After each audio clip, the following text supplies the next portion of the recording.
Ay, Diyos ko, umasa kayo. Ano? Pagpasok nyo, amoy katingin ko. Sa loob ng venue. Amoy katingin ko. Tapos may nagpapa-BP. Good luck, Quiz Bong! Quiz Yes! Jong! Sobra silang excited. Marina Summers, meron ka bang competition na sasalihan next sa susunod na mga taon? Siguro sa ngayon, wala pa po muna. Pinag-iisipan ko pa po muna. Parang pinopokus ko po muna yung sarili ko sa mga iba't ibang bagay like pag-vlog.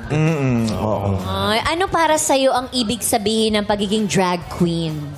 Para sa akin, ibig sabihin sa akin ng drag queen is dito mo nalalabas ang talento kung anong meron ka, na ipapakita yung tunay mong ganda at totoong ikaw.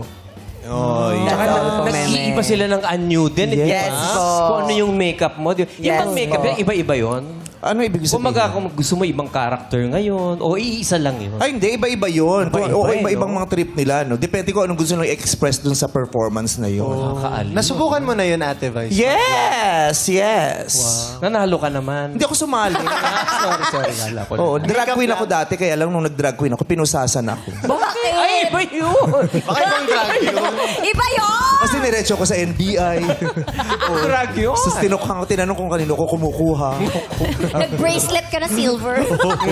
Tsaka anklet. Anklet na may bilog. Yung Tapos sabay Victoria. sabay pictorial. Pero orange yung background. Hindi masyadong masaya.